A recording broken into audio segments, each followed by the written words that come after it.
Now, what were you asking me? You're like, did you see? Yeah, as you were saying, start the thing, just totally ignoring me. Yeah, that's what I do. No, I said, did you see that? I talk over you, too.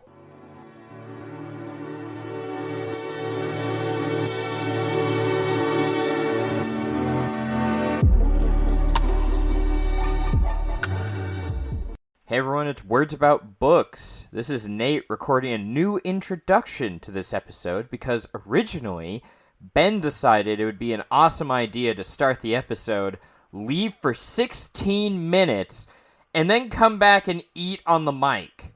Thanks, Ben.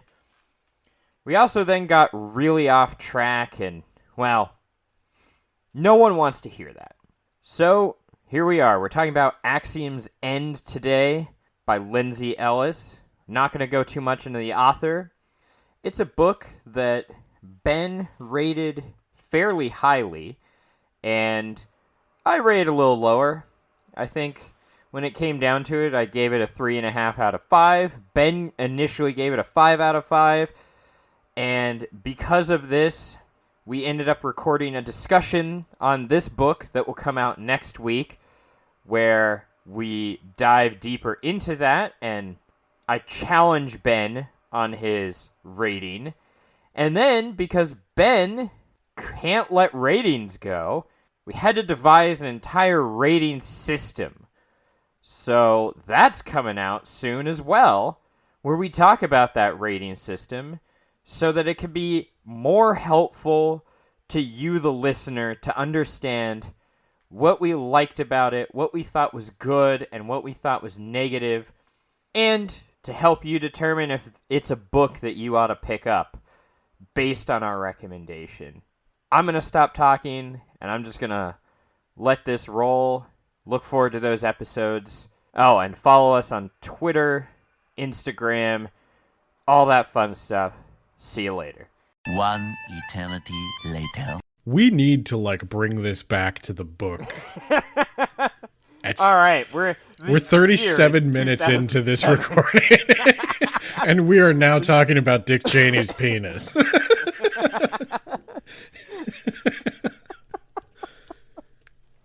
All right, the year is 2007, Ben. Yes. Everything sucks. Barack Obama hasn't been elected to save us. And may never will. Character. Oh my god, you're right. God damn it, Lindsey Ellis, you ruined everything. Alright, so Ben, main character, Cora, right? Yes, you got it. Yeah. I got it. It's four letters. How do you say her dad's name? Is it Nils? I say Niles. I said Niles, and I was like, but there's no E there. I think his name is Niles Ortega. Okay. So, that guy is an alternate reality version of the WikiLeaks guy, right? Similar. Yeah, Julian Assange, yeah. He's releasing top secret documents because the people have the right to know. And he ended up starting the largest space war ever, and...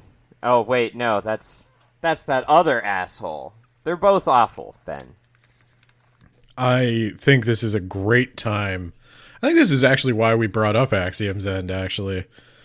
Because the whole truth is a human right thing, where Leviathan Wakes paints Holden's position is entirely reasonable, even though it has nothing but negative consequences. Yeah. This one has us It's right at the end of that X-Files era of the kind of neutral conspiracy where everyone in the government is bad. There are no good guys and bad guys. It's not the QAnon bullshit where Republicans are good and Democrats are bad. It's good old-fashioned everyone's out to get you conspiracy. And Niles Ortega is the guy who's releasing the truth, and truth is a human right. And you know what? The thing is, he's releasing the truth, perhaps, maybe, about aliens. And while we can all acknowledge the complex nature of telling the world that there is sentient alien life out there, and we might think yeah, people aren't ready to know that, But, like, you can tell me that. I'm ready to know that. So, while you might not have... So if the CIA is listening, we're ready. Yeah, we're ready. You know, we've got you. We can keep a secret. Yeah, so it's like, I want him to release that information, even though I may acknowledge all the problems of that information. And so when he says, like, truth is a human right, even though, like, that's a complicated thing to Hard say. Disagree. Well, I don't know. Hard disagree. I don't know. You're too stupid for your own good. You don't get to learn the truth. Is that your stance? Like, do you... Yes. Okay. Yeah, that is my stance. No, I mean, I'm serious, because, like, I understand why you would say that. Look, there are so many people today who, if you told them the truth, and we do constantly, they're in a different reality from us. They think that JFK is coming back from the dead, Ben. They don't get to know that there's other life out there. They're too stupid. They will fuck up everything with this knowledge. I think JFK Jr. is coming back from the dead. Obviously, JFK is too old. Yeah, obviously. Obviously. No, I do agree. Like, one of the themes of the book is freedom of information. And I think Lindsey Ellis does a really good job, and I don't think she gets enough credit for this, even in the positive reviews, of presenting kind of both sides of that situation. Because obviously, Lindsey Ellis is not a big George Bush fan. What? But at the same time, I think she does understand that too much information can also be bad. Like, the general populace, it's the old Men in Black adage, like, a person is intelligent, people are dumb, ignorant animals. You can tell a person aliens exist, probably any person, but if you announce that on the evening news, you're going to have riots. And Niles is basically releasing this on a webpage, right? It's a webpage. The Broken Seal. It's literally a WikiLeaks, because, like, the only notable public figure who should be in this book but is not in this alternate history book is Julian Assange. So this is WikiLeaks. Yeah, Niles Ortega, horrible person, garbage person, and making everything worse for everyone. I hope this will be a perfect book trilogy if his face gets melted like that guy from Raiders of the Lost Ark.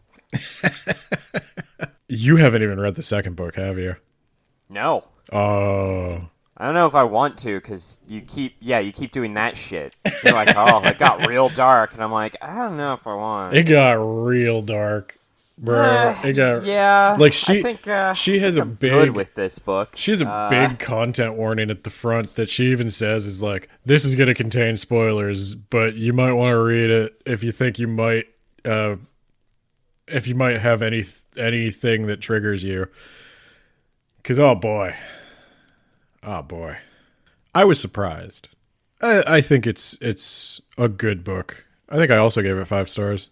I'm really looking forward to the series finishing. I hope it does. You should probably start getting into the summary, right? Please. Niles Ortega, bad. Human rights, bad. Knowing the truth, bad. That's the book, actually. You're not ready for it? Get on my level. So we've got Cora. We've got Cora's father, Niles Ortega. Cora is a college dropout working a shitty job at a temp agency that she hates. That her mom got her. Also, a meteorite just crashed, like 10 days ago, a couple weeks ago, and that's when Niles Ortega was like, it was aliens! It was aliens! And Cora's like, that's dumb. That doesn't make sense. But also, there are people who went to the meteorite that lost their memory because of the G-Men, Ben. Yeah, that's what they do. Yeah, Cora is the daughter of Niles Ortega, who is no longer in the country. He's hiding out in, Germany? Germany, yeah. And he's a horrible, awful garbage man, as we learn. No one has a nice thing to say about him. And he kind of... he comes off right at the end as, I was just using my family to make a point, which which is what everyone assumed. Like, he mails a letter to Cora before the book starts. It's like, I want you to join my fight, but it's really, he doesn't give a shit about her. So Cora is being taken to work, right? And there are these people who are, like, following them in a car, right, Ben? Yeah. Right, Ben? Okay. Yeah. I mean, I was wondering, like, are you going to jump in? I mean, I'll just keep going. I want you to keep going. Summarize the book. In my mind, he came off as Soren from Edenverse, because he's wearing, like, a shirt of a band that he, like, definitely doesn't know anything about. Oh, we're talking about Sol Kaplan? Yeah. My favorite CIA agent. Oh, is that how you say his first name? I think I pronounced it Saul. It could be yeah. Saul. That actually could be. And then Vincent's the other guy, right? Yes, Vincent Park. Is that it? I don't remember his last name. But yeah, they're good cop, bad cop. I was gonna say, I suspect there's a reason I don't remember him. Yes, there's a pretty good reason that you're not going to remember him by the end of the book. Yeah. Yeah, okay. I forgot he was there this early. Yeah. Cora's at work. One of her coworkers is like, "Why don't you like your dad? He's great." I wish he were my dad. Yeah, it's like, yeah, I can't explain to you that, like, you never meet your heroes, and, like, I met him for the first, like, 15 years of my life, and he fucking sucks. Well, and the one thing you might have forgotten to mention, I think, in saying he's a garbage person over and over again, you neglected to say that releasing all these state secrets and then fleeing to Germany by himself left his family open to all kinds of scrutiny and investigation. They've had their lives turned upside down. His sister his sister worked for it wasn't a branch of the CIA, but it was for the government. It is a branch of the CIA. I thought CIA was merged into this. It was called, like, Rosa. It's some kind of OSS, nonsense. She was part of First Contact. She was part of a scientific team that found aliens. Spoiler alert, there are actually aliens. And, hey, weird that her brother figured this information out and knew to go digging and released all of it. So she got fired. Her life is basically, like, at the beginning of this book, she's crashing at their place playing Oblivion. You remember Oblivion? What a great game. Find him and close shut the jaws of Oblivion. Cora and her mom, their lives basically fell apart. Cora dropped out of school and has just been kind of drifting for a little while, and I think her mom... God, what happened to her mom other than the fact that she has to raise 3 children, one of which was a baby when Niles left? Well, I think I also understood that Niles was like the breadwinner maybe or something, because she didn't seem like she was financially ready to take over the entire family. I don't think he was the breadwinner, and I think Cora even mentions, like, he was kind of a failure and a fuck-up before he became super popular. Niles Ortega, man of the people. But I feel like that's how every man of the people starts. Yeah, but... No offense, guys, but Karl Marx is a piece of shit. I think that the two of them combined was what was keeping the family afloat. You needed 2 incomes, like most families nowadays. And especially in Southern California. Oh, yeah. Yeah, when he left, they were like, oh, yeah. Also, here's another baby that you have to provide for. Good luck with half the income, idiot. Put Goten in there and then die. Also, his sister said the nicest thing he ever did was he was being real nice to me in college so that he can sleep with my best friend, which was, Cora's mom. So... Niles is kind of a piece of shit. He's always been a piece of shit. He continues to be a piece of shit, and I want his face to melt. Yeah, I'd say that's an accurate setup for Niles. And then Cora is cornered at work by this crazy person who's like, Niles is the best person ever. Don't you agree? And she can't just say, like, Niles is the singular worst person in my life who managed to destroy our entire family by being an absentee piece of shit. Well, yeah, like Niles also pissed off the government. Like, it would have been better if he would have just crossed the street and got wiped out by a semi-truck, because at least the government wouldn't be after us. Yeah. Yeah, Niles has his newsletter and his, like, I don't know if he has, like, a little podcast or something, but he's got all these fanboys, all these, like, InfoWars type. We need to know the truth. No, you don't. You're too stupid. You work at a temp agency talking to Niles' daughter about how great this guy you've never met is. You're not ready for first contact, dumbass. I find the people who have the strongest opinions about the deep state are the people whom the deep state would be the least concerned about. So, Cora's life is kind of not great, and then another goddamn meteor comes down, and it lands in the same place as that other meteorite a few weeks ago, and Cora's like, oh shit, this might actually not have been a meteor, because how would a meteor know to land at the impact site of another meteor? I'm getting out of here. Bye. I was going to say, meteors don't land, first off.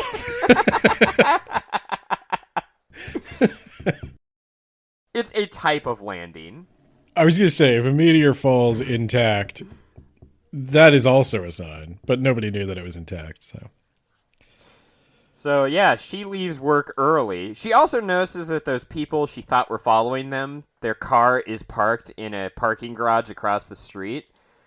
So that's weird. And yes, they are following her, definitely. And then she goes home early. She finds her aunt there, who is playing Oblivion, like I said. Oblivion. Really, her life is, like, over professionally because her shitty brother Niles, who fucking sucks, as I mentioned. But her life digitally is about to pop off. She's head of the Mages Guild. She's head of the Thieves Guild. And she's gotten in with the Dark Hand. Pretty soon, I'm going to be running this town. Oh, man. It's the Dark Brotherhood, by the way, Ben. The Dark Hand is a Serbian nationalist. They killed Archduke Franz Ferdinand. Hey, this is Post Nate, and I got this wrong. That's the Black Hand, not the Dark Hand. I know what I said. Okay. Yeah, and we're going to get him again.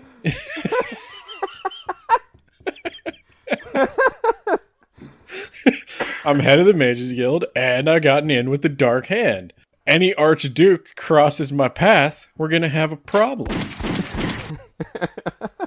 So, Cora's mom, a bit upset because she vouched for Cora, and Cora left early, and her mom's probably going to be fired tomorrow. But don't worry, Ben. Tomorrow will never come for this family. Truth. Because they're gone for basically the rest of the book. And the entirety of the next book. Spoilers.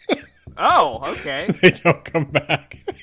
So Saul shows up, and he's like, hey, just want to make sure you haven't heard anything from Niles. And Cora's like, yeah, I haven't, but she has been. She read a letter where Niles was like, I hope one day you'll realize all the things I did for you, which is to say I did nothing for you. I'm a deadbeat dad, and I suck. And that's when Cora goes to return the letter, but she sees something weird across the way at her aunt's house. Her aunt, by the way, split town. She's like, I'm out. Another meteorite landed? No thanks. And she sees something weird over yonder. But she's like, it's probably just like an animal or something. It's like a really big animal. That's weird. No big deal. Going to bed. Then she woke up in the middle of the night. She heard something. She's like, it's probably just my brother. I should probably just make sure. She goes into the computer room, and her computer parts are just scattered everywhere.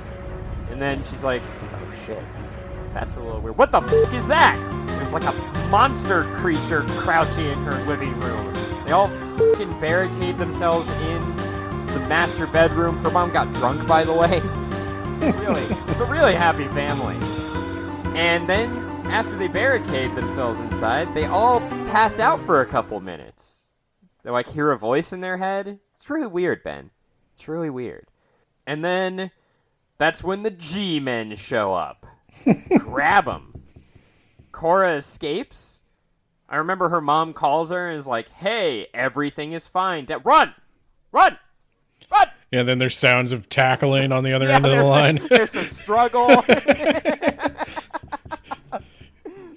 She develops this kind of Hulk strength. You hear a CIA agent go across the room, but then 3 more jump on her, and I'm embellishing slightly.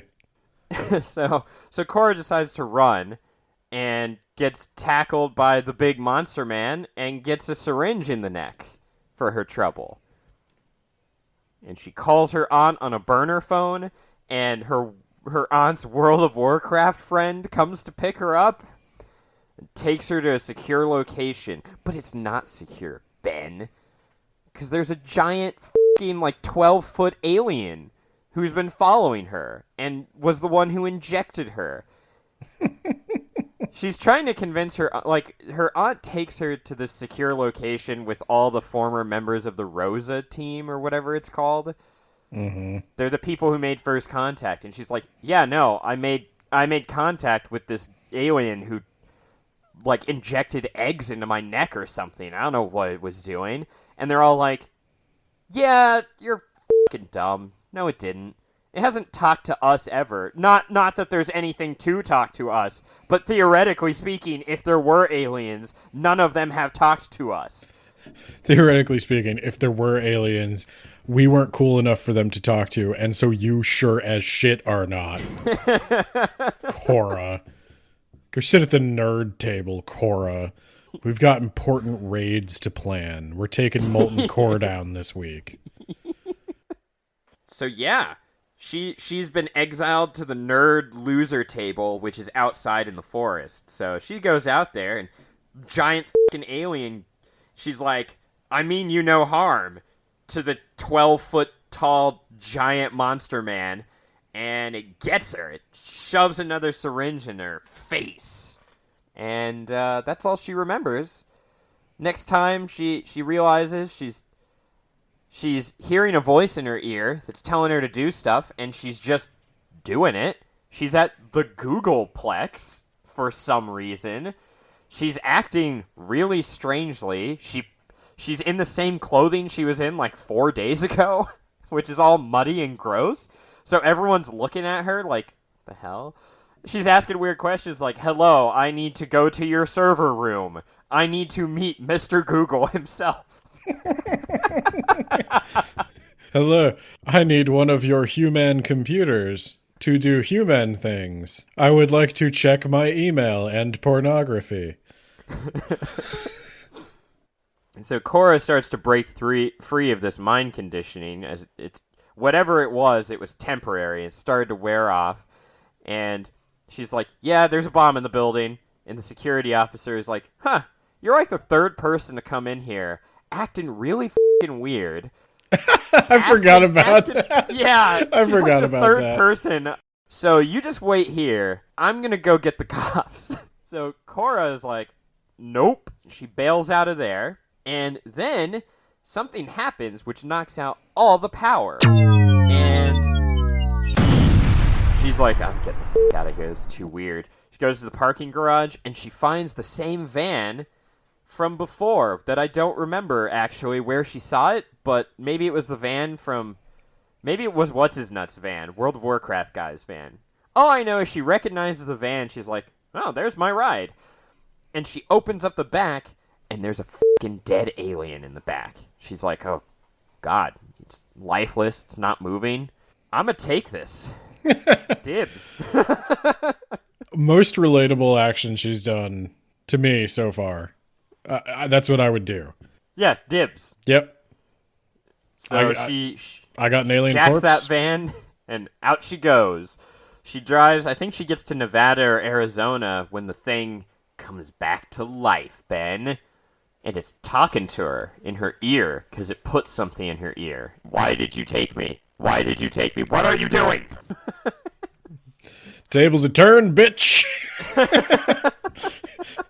We're in my house now. And you're gonna give me all the adrenochrome. So the alien is like, I don't understand why you didn't just leave me behind. Well, you're really fucking heavy, and I needed the van, so... I think that's what she said, actually. Yeah. Like, I don't think I could have moved your body, and like, where would I put it? Just in the fucking parking garage? Like, I gotta back out, so I gotta drag it at least 10 feet. Like, the obvious choice was to just lock you in the back. Apparently the alien is, like, afraid because humans are flesh eaters, Ben. We eat flesh. Yeah, we do. It's unnatural. I don't know. Unnatural to eat all this delicious meat. Yeah, I was gonna say, it feels pretty natural to me. You got meat in there? What are you made of? I like that he tries to feed her at one point. And he's like, "Here's some stuff I found. Is this what humans eat?" Yeah, he just grabs food items. Do you eat cake frosting? I got you a bag of flour. Do you just eat that whole? You can. I mean, if you're really hungry, yeah, you're gonna eat that flour. somebody was just playing Oblivion, so they know. Whenever you get into a fight, you gotta hastily, like, open up your inventory and just shove as many cabbages and bags of flour in your face as you can. You're starting to lose health. You just eat all the food you've been carrying around with you, which is like 40 tons worth, because you pick up everything that Yeah, it's you 40 see. tons of, like, raw vegetables, leafy greens. That's why your character's so jacked. I'm strong to the finish, 'cause I eats me spinach. I'm Popeye the Sailor Man. That's why they got such a lean muscle mass. Yeah, this alien, he doesn't eat. He's post-biologic? Post-natural, I think. Post-natural. Yeah. Oh, yeah, there's something else that's post-biologic. Yeah. So, he and Cora talk, and they strike a deal, because Cora is like, you know that shit back at the Googleplex? Like, you're never going to figure out what you need. Which, by the way, there were aliens, the Fremda group. Yeah, that's how I say it. Only I say it like Fremda, not all weird. So this is a group of aliens that were being genetically purged. It's a great society, isn't I it? was going to say, now finally something we can relate to. So they're being genetically purged, and they fled, and they crashed here, thinking that it was going to be like the Middle Ages, but instead it was like, what, the 1980s or 90s? They've been here for Yeah, a little while. they were absolutely staggered by our technological progress. Yeah, because we should be shooting arrows and pooping in a hole in the ground still. But we're not, Ben. We've evolved to poop in a bowl. Yeah, we're way better than that. Now we shoot guns. We shoot guns! And we poop in a bowl.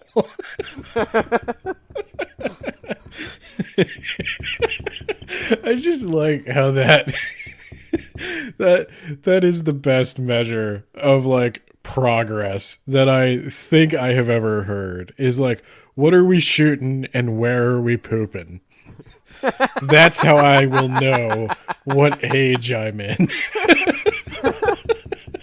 And it sounds funny, but it's a surprisingly good metric. Yeah, when you finally get to the future, it's like we shoot laser guns with our infinite ammo weapons, and we poop into suits that just recycle it out and burn it off. Perfect. Yeah. That's how we know we're in the future. That is, like, that's the thing. It works. Like, these are surprisingly key technologies that we don't usually group together. You've stumbled onto something there. I'm going to call it the shoot poop hypothesis. Let's co-author a paper on it. Let's. So, this alien, who is known as the Ampersand event, that was the first meteor crashing. This alien is looking for that other alien group So can I tell that's you? been here for a little while. I'm going to interrupt you real quick. I was watching Lindsey Ellis's video essays for a long time. And I think before even the book came out, I think maybe even before it was announced, Lindsey Ellis has had a giant wooden ampersand on a bookshelf behind her. And I finally got it when I read this. I was like, oh, they're going to fuck. Yeah, that is the direction it seemed like it was going, and then they did. No, they didn't.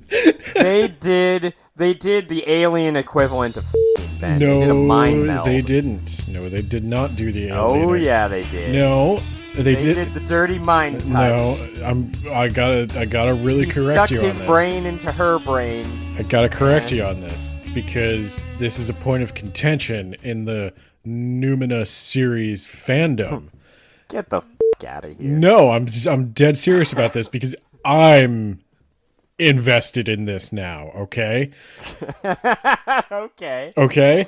So yes, they mind meld, but she, as far as they know, is not capable of communicating with him in the high language, which is like knowing one as you know yourself, like totally joining together as one being. They just need to keep at it, okay? Well, we didn't get pregnant the first time we Ben, but we just kept at it, and eventually we made a baby. Okay. Checkmate. Yeah, that's on record now. And that's being recorded in Audacity and a Zoom call. Good for you. My point is, I'm just saying, practice makes perfect, okay? I agree. Gotta keep doing it enough. I agree. And I will tell you, I'll give you the spoiler right now, guys. In the second book, they still haven't, come together as one. That's what the third book is for, Ben. I hope. You don't blow your load all in the second book and then write a really boring, crappy third book that ruins the series for you. I see what you've done there. But yeah, I was gonna say, I dearly hope, like that's why she cannot stop right in here. Lindsay, we need book 3. And Lindsay, if you need an author to fill in, no, God no, God no, I'm just gonna write Niles Ortega, not you, having his face melted. Yeah, not you. No, we need book 3, and I'll tell you what, if you want to George R. R. Martin this and decide you need like 3 more, I'm here. Nah, just write whatever comes to mind. Don't really edit it and just get it over with, because you don't want to write this anymore. Move on to a different series. No. I need this girl to get with this alien, okay? So they're yeah, okay. I don't know what it means. Like, I don't even know if that's possible. But, like, something's got to happen here. I'm shipping it. I don't even know in this context what shipping it means. But I am for that sex, journey of self-discovery. But with brains. Hey, all right. My brain is going to mount your brain. I mean, take it from the stem. Look, my brain would be mounting your brain. Let's be real here. My brain lifts, buddy. I actually lift, buddy. Yeah, but that doesn't matter to our brains, Ben. Cora agrees. I'll be your translator, so you don't do any of that Google shit again. And in exchange, what? We'll hang out together. We'll be best friends. I want $1 million a day. That's how I would be like. You're getting on the stock market with your alien powers, and you are getting me $1 million a day. It means nothing to you. It's super easy for you to do. Just trust me. This is what I want. Yeah, and then he's like, oh boy, you're not going to like where the stock market's going in 2007. Oh, you're not going to like where it's going in 2022. So yeah, she wants to use him as a way to leverage the government in letting her family go, because she knows her family was taken. So they go out on a road trip movie where they steal some trucks and hide in motels, and eventually she gets a hold of her aunt again. Her aunt comes and picks her up. All right, road trip movie over. I've adventured for a minute, and now I'm ready to go home. Yeah, I thought there was going to be a lot more of that, but then it's like, oh, yeah, shit. We don't know what we're doing. I'll call my aunt. She's got connections. And then her aunt calls Saul, or Soul. It could be Saul. You could be right. Saul is a name I've heard before. Soul is the son. but it's spelled like soul. They meet with him, and he's like, oh shit, that's actually talking to us, unlike the other ones. And Korra is going to be the interpreter. I guess. I'll reluctantly do this. And then at the end of this, you'll just sign a non-disclosure agreement. We'll be A-okay. Definitely nothing nefarious here. There's surprisingly little nefarious. Yeah. Yeah, most of the nefariousness is from Ampersand. Oh, you picked up on that quick. I liked Yeah. Ampersand. Yeah. Yeah, I liked him too. I still like him. It doesn't matter if he had to wipe some humans' minds. Like, those guys sucked anyway. That's not the worst thing he's done. Yeah. It's that he fucked Korra, but he used a brain condom. He didn't. He sure did. He did not have relations with that woman. Wrong decade. He totally did. Depends on what your definition of the word penis is, because Ampersand doesn't have one. Yeah. He's Also, because post-natural. Ampersand's a girl. Is he really? Yeah, genetically he is. They don't have post-natural. Well, they don't have genitals, so it doesn't really play any practical role in their lives. But like chromosomally, Ampersand is female. Well, cool. They can both get pregnant with their brain babies. I mean, they can't. He doesn't have any It's win-win. secondary or sex characteristics or organs. So It's okay. I think Korra is bi. So she is, yes. So it all works And out. she's about to be Pan, if you know what I mean. Yeah. Hot. So yeah, Ampersand is post-natural. Hell It's yeah. important because there's another post-natural species, which means that he's got some biologics, but is like in a cyborg suit, basically. So Two post-natural, one post-biologic. There you go. Yeah, the way I remember it, all three civilizations that Ampersand knows about are descended from the same organism. Yes. They all have a parent species. Yeah. And they just sort of diverged into different species over time and due to cultural differences. Humans are the first intelligent life they found that developed separately from their own. Like, we are the first true aliens they know. Amygdalines. Yeah, amygdaline is what they call themselves. Yes. I think the humans, did they call them Pequods? Pequods. Is that just their language? Yeah. I'm coming off reading the second book, so I'm trying to keep my knowledge separate, and I'm failing. Yeah, you are. They've been called, I think amygdaline refers to, does it refer to all of the species descended from that? I think so. Yeah. And then Pequod is, I guess, their particular species. And then there's transients, which look like monsters. They breed really quick, and They're biological, yeah.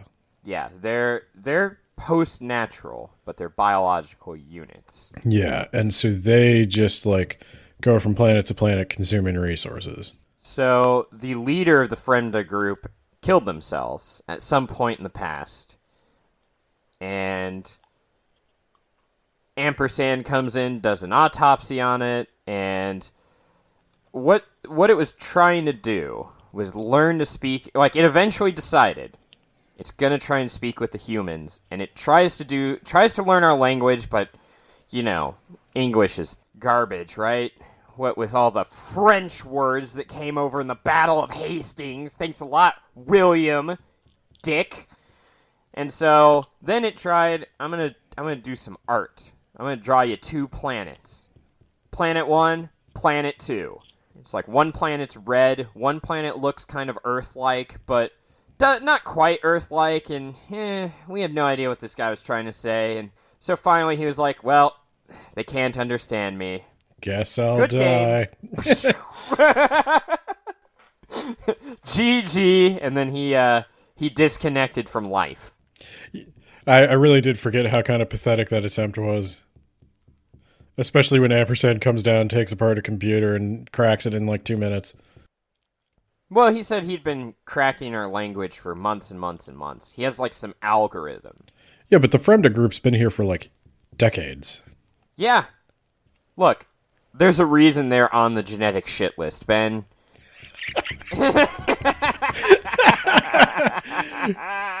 Well, is it the reason they're on the genetic shit list that they like started thinking for themselves a little bit? No, the reason they're on the genetic shit list is because they didn't condone genocide of another species. Right, they started thinking for themselves.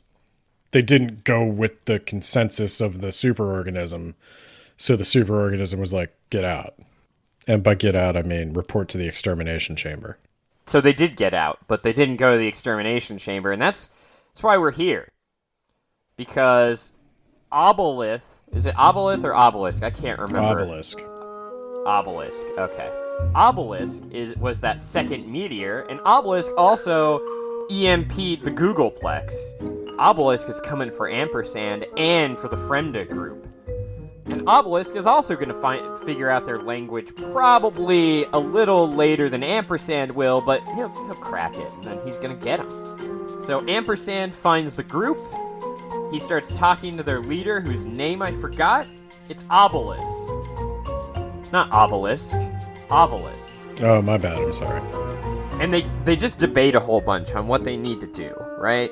And they're pretty sure that they're just fucked. Like, the superorganism's gonna eventually get them, and they came here to Earth, which is probably gonna fuck over us, because we're advancing a lot further in technology. Like, we're pooping in different places now that they didn't expect before, and we're shooting guns, which they didn't expect.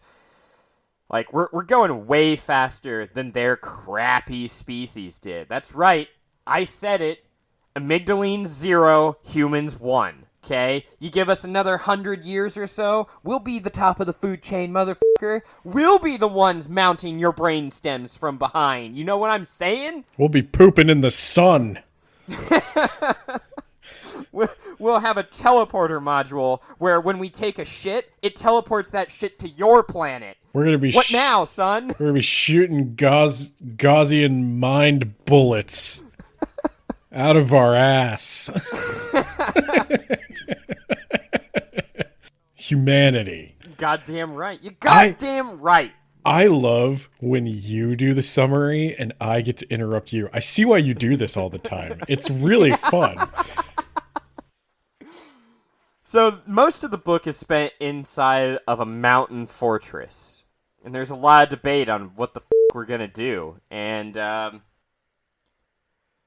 the humans make Ampersand, make them like a translation device so they could communicate with the amygdalines, which sounds like a really bad idea once they figure out more. Why? Because they can't coexist, Ben. Not with the superorganism, Ben. Okay, so how do we kill it? Can I eat it? Did it made of meat? There's meat in there? Yeah, there is meat in there. You have to crack open the delicious shell, but once you do, oh man. What all do you want to say about their time in the mountain? Because there's a lot of interesting stuff, but like... I'll be honest with you, I'm kind of taking direction from you on this because I know a lot of lore about them, and I don't remember which book it's in. So what... I'm trying to remember, when does everything come out? Like, when do they talk about Symphiles and... That's in the mountain. Okay, yeah, we definitely need to talk about Symphiles. I'll let you talk about it.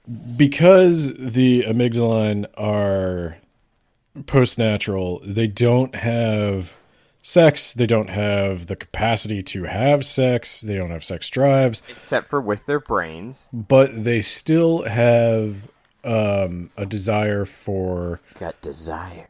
Family and like close bonds with others of their species. So one of the things they can do is create Symphiles. And that is where two members of the species sort of merge their minds. And they essentially become family, like inseparable family. But if you don't want to merge minds permanently, you just wear a condom. They can't take it back. I will say... What? Oh, God. Is this the future? I don't want this, Ben. So the sim file thing is going to become pretty important. At what point does Ampersand reveal who all his sim files are? He reveals who two of them were at the very end, or not the very end, but towards the end of the book. That's one important part of Peckwad Society. I prefer to call it The P-Quad. other important thing I think you need to know is that they have a rigid they do. hierarchy and caste system. So They were made for that cast. yeah, they're bred for a specific purpose. Like they're genetically engineered for a specific purpose. So Ampersand, I forget, he's some kind of scientist. Obelisk wants to take Ampersand alive for his brain. Yeah. For his mind. But He's an oligarch. That's what it is. He's an oligarch, that's right. And that the translation Ampersand's using is not perfect, and he frequently comments that the words he's using don't fully convey the meaning he's going for. So like oligarch is one of those things. He refers to the CIA as militarists, so there's militarists in his society.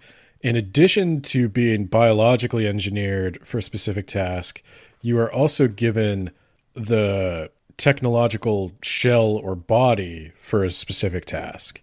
So yeah. The propagandists are little tiny things. Yeah.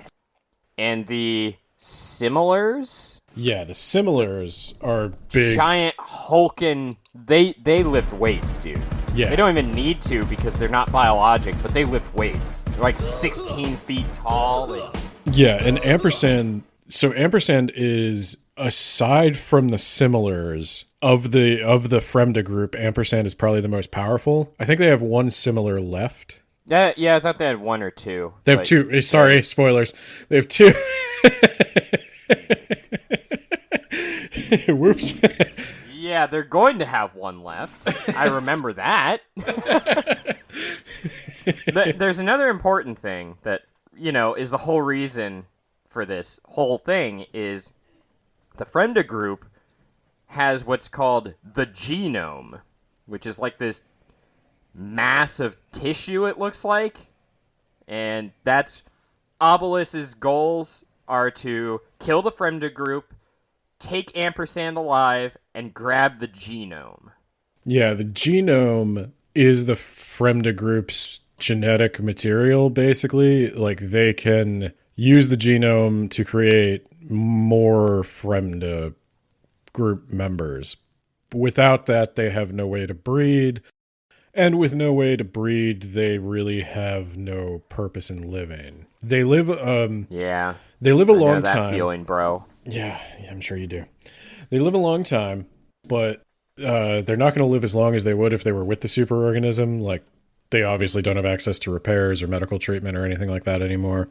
We also learn throughout this book, Niles keeps releasing more information, and basically Bush says he didn't know there was first contact, and then there's some information that shows that Bush did know. So, Mr. Bush, are you gonna resign? And he does resign in the end, which is not good, because the whole point was we didn't want Dick Cheney as the president, you idiot.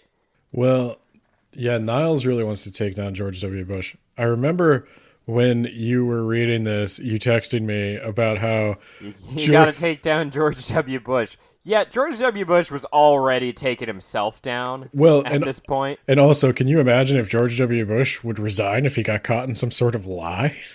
Yeah. Some sort of lie about some really important thing that cost a bunch of lives? Can you imagine if that happened and then he'd have to resign, right? Because, like, we're not cool, George. We're still not cool. I don't like you. George W. Bush resigned. I don't believe it, but you know what? This is a different world, Ben. So then, kablam, kapow, the EMP goes off and takes out the mountain stronghold, Obelisk shows up. Obelisk and his similars are fucking huge. They're gigantic. And they're probably newer model too. And they just cut through the installation like we're cardboard. They don't even care about the humans. Like, the only people who die are the people who get directly in their way. And Cora's like, I gotta go help Ampersand, but she's dragged out by Mitchell, that dick. For once, you remember a character's name that I have long forgotten. They take her to CIA headquarters, and they have the genome. So anyway, the genome hatches into, like, a completely natural biological creature covered in, like, a plastic wrap. It's like, oh my god, how did I get here? What the fuck is going on? It's like freaking out. And they're like, shit, we don't know what the fuck we're doing. Let's leave. I have an idea. Let's leave. I have an idea. Really? What is it? Let's leave! Cora became Patrick Star. So the government's like, all right, Cora. I don't know why, but imagining Patrick as the protagonist of this book makes it really funny. So they're like, we're going to keep the genome with you, Cora, because, yeah, you're not the translator anymore, but if Ampersand is out there, he'll probably make contact with you. And Well, can I just say, like, this is a random aside, and I know there's been many, but, like, one of the things that Cora will continue to struggle with throughout the series is that, like, the legitimacy of her position is always on the line, and, like, nobody has any faith in her because she doesn't have any, like, credentials or training, and she's, like, barely getting paid anything, and all this stuff, and I can just tell Lindsey Ellis has never worked in government. They will throw money at anything. If you're in the CIA and you have an intern who's, like, really good at doing yo-yo tricks, and you think you can somehow use that to like mystify dissonance or something, you don't even need to justify that sentence. You're just like, here's $1 million. It's crazy how much money gets thrown around in government contracts and shit. And it's crazy how not qualified you have to be to get a large chunk of it. It's insane. I digress. yeah, Saul also, he looks at those pictures that the leader of the Fremda group, whose name I forget, because he's dead, who cares? And he's like, yeah, these are actually the same planet. And earlier, and I didn't mention this because it's much more revealing now, they're the same planet because that planet had an ecosystem of the transients, the other alien species. And they weren't doing anything. They were just minding their own business. But the superorganism was like, yeah, that could be a threat in like 200 years or whatever. Go destroy it completely and utterly. And Ampersand, as well as a few others, had voted against that idea. And they did an investigation. They're like, that's because you've got inferior genetics. You should love genocide as long as it helps our cause.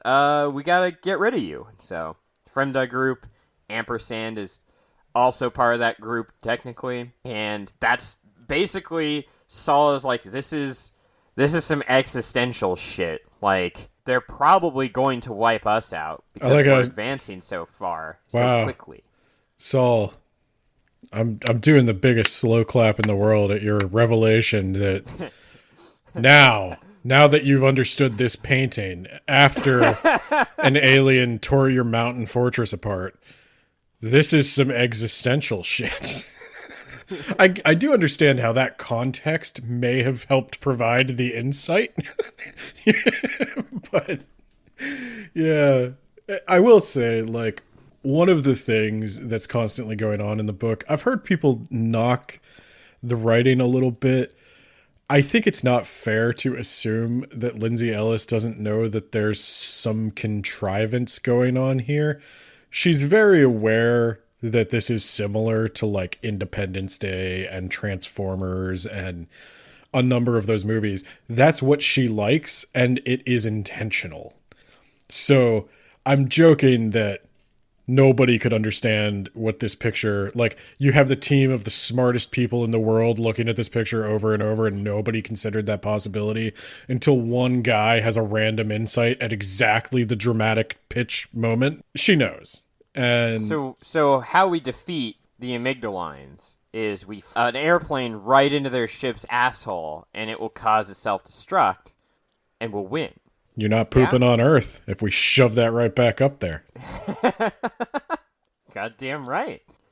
So Cora and Mitchell and a couple other people, they're in a government convoy. We got to get out of Langley. We got to go to another place that no one knows, off the grid. Whatever the noise is for the EMP goes off, completely stops all their cars. The genome runs off into the forest, and Cora's like, I gotta go after it, but first, I gotta make sure Mitchell can't follow me. It's not a sentence you hear every day. The genome runs off into the forest. So the genome runs in the forest. Cora's like, all right, Mitchell, I gotta prevent him because he'll just go after me. I gotta stop him. I'm going to just kind of lightly pin him up. Bam! Just right in the face. Just crunches his nose and his skull and his brains. And Cora bails, and she's like, I think I hit him a little too hard. And later on, watches him and his car just get disintegrated by Obelisk. Yeah. So that was nice. I do remember that, and I remember thinking, like, what's better? Like do you sit there thinking, like, oh no, I incapacitated him and then he died, it's like I killed him? Or are you thinking, like, I'm glad I'll never know if I killed him, like, by beating him to death?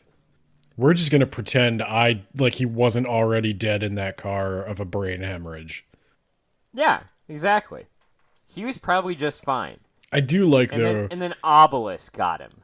Yeah. That bastard. I do like how Lindsey Ellis does address the fact, though, that, like, hitting somebody in the head is not like the movies.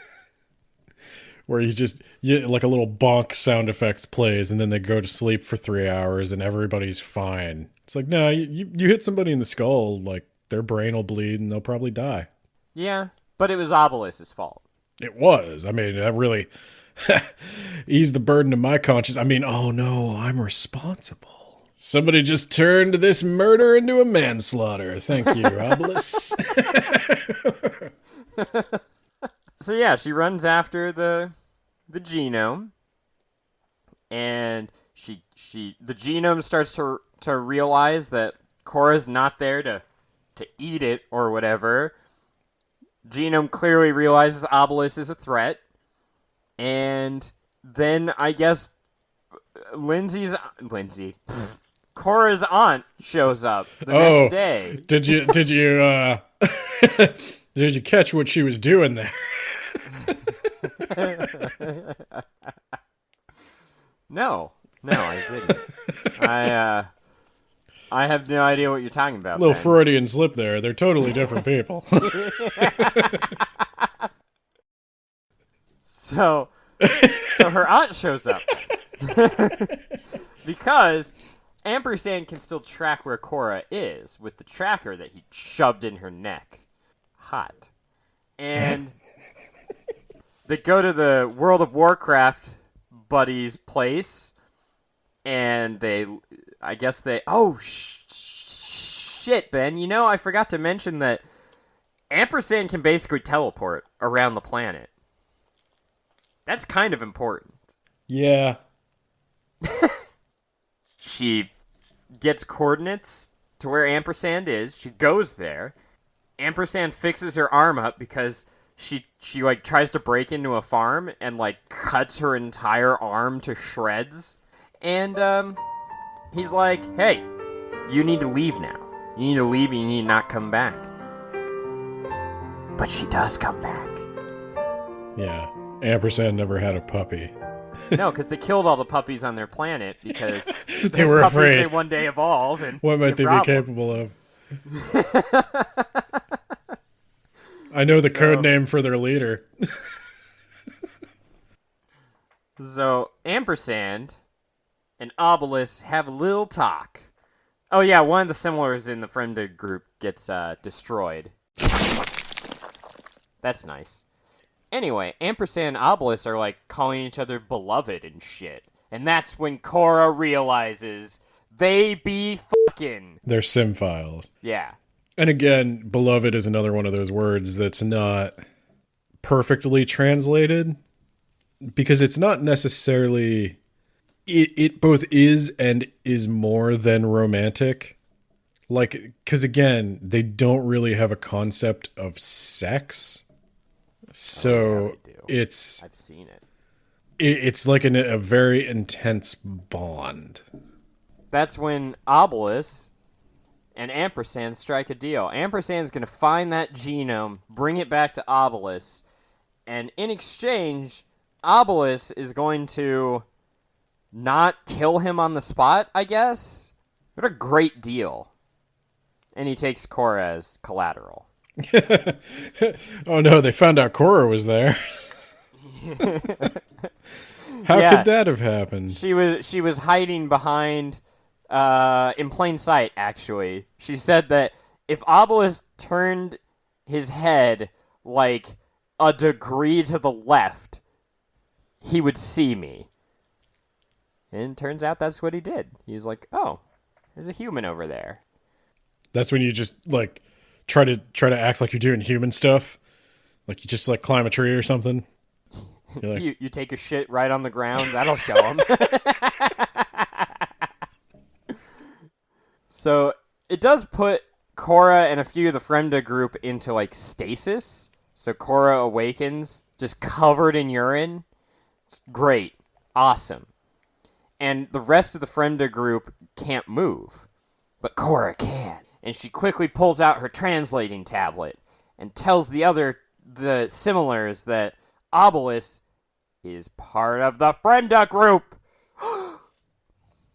Because Obelisk has the bad genetics, Ben. And the similars are like, you're wrong. And then they mind beat the shit out of her. And then she awakens again, Ben. This happens a lot towards the end of the book. Ampersand is there, and Obelisk is there, and they activate the EMP and knock out Obelisk and the similars. And then Korra starts going at Obelisk with a shovel. But then Ampersand doesn't let her kill Obelisk. But weirdly enough, Korra knows exactly where to hit Obelisk. It's all so easy. It all makes so much sense to her. And Ampersand's voice sounds a little less computery. It's almost like... something was done to her. They be fucking Ben. Yeah. Yeah, they did. Just gonna let you have it. So a fight breaks out. Obelisk ends up getting the shit kicked out of him, but lives until Obelisk wants to, like, not kill Ampersand, and his similars are like, no, you gotta kill everyone. We're kind of suspicious. And then they kill Obelisk. Meanwhile, Ampersand cloaks Korra in himself, and I think that the genome tears its protective filter like a fool, and do they get the genome? No, it dies. Oh, yeah, okay, that's sad. So the genome dies. Yeah, way to go, I remember Obelisk. the fight, like at one point, somebody's like, get him, Genome, and the Genome runs in there and is like, the Genome should be nowhere near there. No, the genome comes back and starts, like, waving its arms to, like, get Obelisk's attention and goad it. And then it accidentally tears its filter. It's like, oh no, I didn't know that was so fragile. So I think this comes out... I think this comes out in There's too much oxygen. Truth of the Divine, though I can't remember. I think it might happen... This plastic wrap between life and death was so thin. Does it come out in this book that they don't consider children to be, like, persons until they get, like, their shell or whatever? No. Okay. Not in this book. That comes out in the next book. So, like, The genome dies, and it's sad for Korra, and it's sad for them because of what it means to like lose any chance at like now they can't. The Fremda group is basically functionally extinct. Yeah, good job, Korra, you idiot. Well, Korra didn't bring it there. But it's not like the loss of a child. Like they can essentially like abort children up to the age of 5, and they don't see that as any kind of moral quandary. even Obelisk Ampersand. said that Ampersand wants like order, that everything Ampersand stands for, the humans would revile, so they would hate Ampersand. Oh yeah, he tries to, because a couple of I think the propagandists talk to Korra about maybe finding meaning working with the humans. Yes. And I think it's meant to hint that perhaps Ampersand is starting to consider that option as well. And so Obelisk is psychologically toying with Ampersand by saying, like, it'll never work. You'll never find any meaning outside of the superorganism. Nobody likes you. But Korra does not manage to kill Obelisk. No, that's the similar. And something else happens to Korra before Obelisk is destroyed. She gets her shit ruined. Yeah, this is actually very important. So, in the fight, Korra gets her guts ripped out. Ampersand is able to very quickly put her back together. She doesn't feel a lot of pain from it, but that event, Obelisk ripping Korra's stomach out, Korra literally sees her intestines spill out of her torso. Register that trauma. It's not just like gore for gore's sake. A lot of Truth of the Divine is going to be Korra being pretty messed up from that memory. Well, quit thinking about it then, dum-dum. Problem solved. Is that your psychiatric advice? Psychological PTSD cured. PTSD cured. It's over. Quit thinking about it. Yeah. No, so that Truth of the Divine definitely does deal with a lot of Korra's PTSD and a lot of Ampersand's lying to people constantly about what he's doing. So if it's not really highlighted a ton in this book, but Ampersand lies to the Fremda group about being symphiles with Obelisk. Yep. He lies to Korra constantly about why he's doing what he's doing. And he's got like, he's not a bad guy. I don't think I ever got the hint that he was a bad guy, but he's very like, he will tell you whatever he thinks you need to hear to get what he wants. He's very manipulative. Yeah, that's definitely not what bad guys do. I mean, I don't think he has... Definitely not what we call sociopaths. I don't think he's a sociopath. I think he's... He's just misunderstood. We can change him. Well, I think it's definitely a bad habit, but I think he's like way over his head. I think that's what I'm trying to say. I think he's in way over his head and he doesn't know how to get out. And like, he voted against exterminating this other species, but he was not really prepared for his life to get so turned upside down by it. And I think he kind of desperately wants things to go back to normal, but he's going to have to reckon with the fact that they're never going back to normal. Ampersand has a surprising amount of character development. More of it comes out in Truth of the Divine. But yeah, he's a flawed person. And I think that's a big part of Truth of the Divine. So like Axiom's End kind of deals with truth and just the first contact problem. And then Truth of the Divine is a big analysis of what it means to be a person and who is entitled to the like rights and privileges of personhood. And that's why I say it gets kind of dark, because that's a dark discussion. So it sounds like it's not for me. So let's talk about how the book ends, real quick. The book ends with Cora in a hospital bed and Ampersand sitting Her next. guts are in her stomach where they belong. Yeah. Get over it, Cora.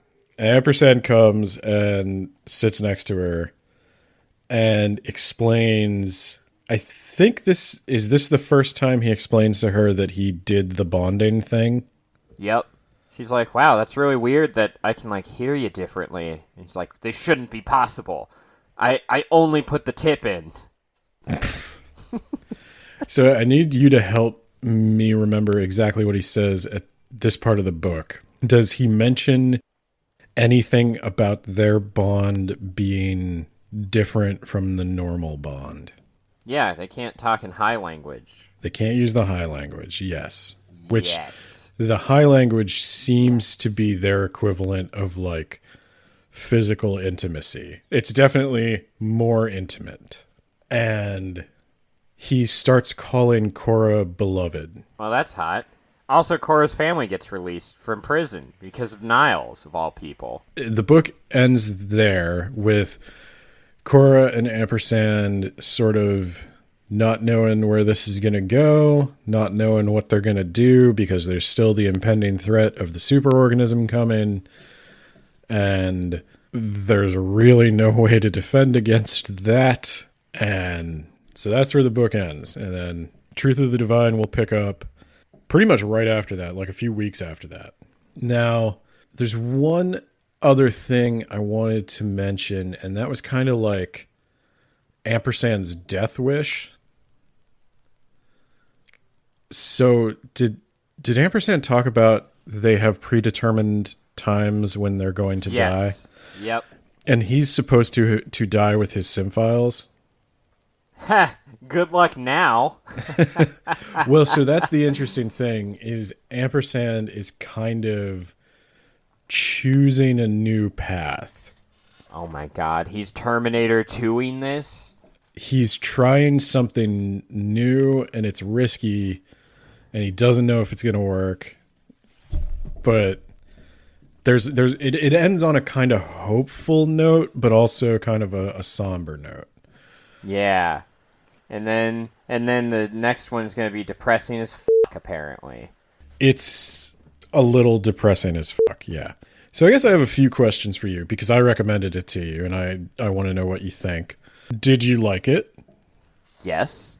How do you rate it in terms of, like, other sci-fi you read? It's different.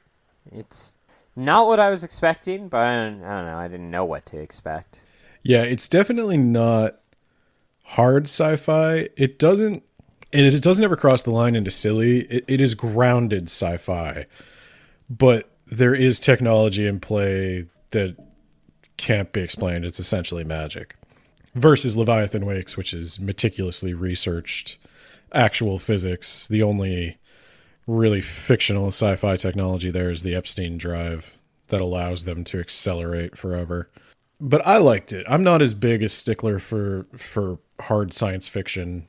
I like the human element she brings to it. I like the discussion of personhood. We're definitely more talking about human beings here than we are talking about aliens. Even for the differences between the amygdaline and human beings, they're not that different. Like, the amygdaline are... We're not so different, you and I. Well, they're basically just people with a different culture, which is what aliens have often been shorthand for. So I think Lindsey Ellis is talking about a lot of very human issues in this book, and she's telling a very human story, but she's using aliens to do it. I don't think there's anything wrong with that. I think that's actually one of the best uses of aliens. So I was surprised how much I liked it. I thought she avoided a lot of the pitfalls that books normally wind up in, and I think when she used shortcuts or little conceits, I thought it was very intentional, done with a wink and a nod, and it was pulled off in a way that didn't insult the reader's intelligence. Like with Kaplan finding out that the painting is actually a portent of future doom. Oh, yeah. I hate it when I get genocide in my painting. Do you want to read Truth of the Divine if you had an open schedule? I don't know. You keep not selling me on it with this it's really dark thing, and I kind of don't want to depress myself, Ben, with your misery porn. If you only read happy stuff all the time, you're not going to be a very well-rounded person. You got to live in the real world, and the real world Yeah, sucks. but I've read enough crappy, depressing shit to kind of fill my quota for a little bit. Like That's what I'm saying. The Dragon Republic, Ben. The guy got turned into dumplings. That was fun. Oh, sorry. I meant to say The Burning God. The Dragon Republic was fun. Yeah.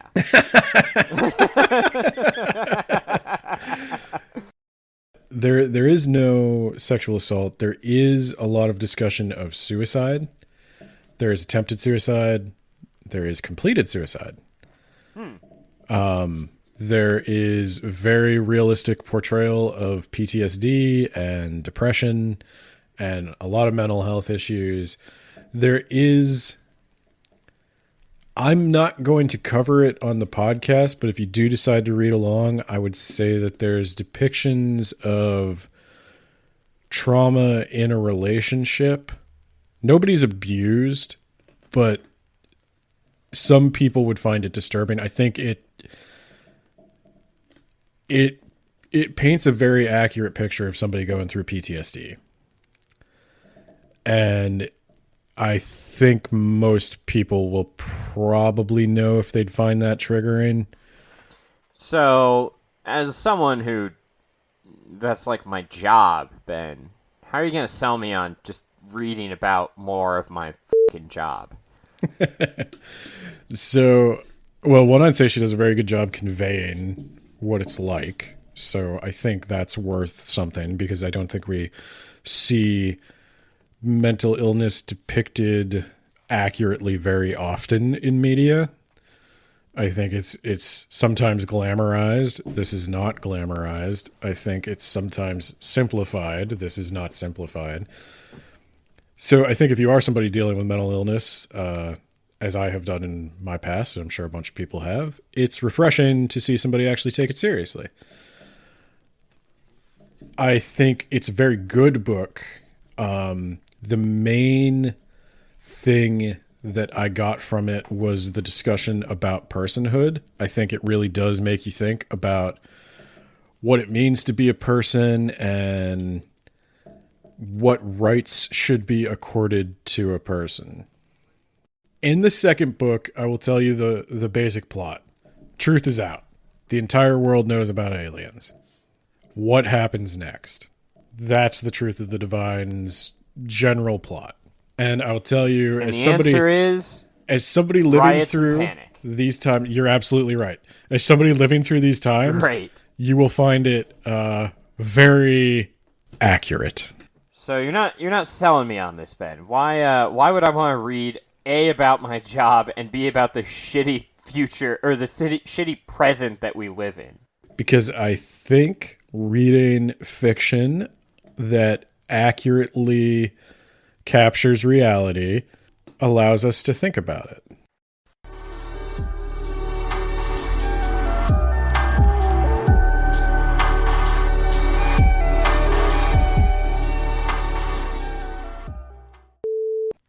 You think 2003 is the year gangster rap got big?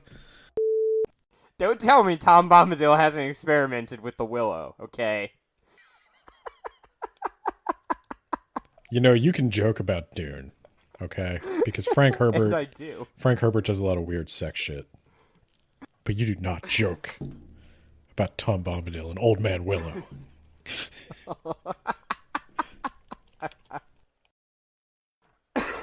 Oh, God. Oh, I'm dying.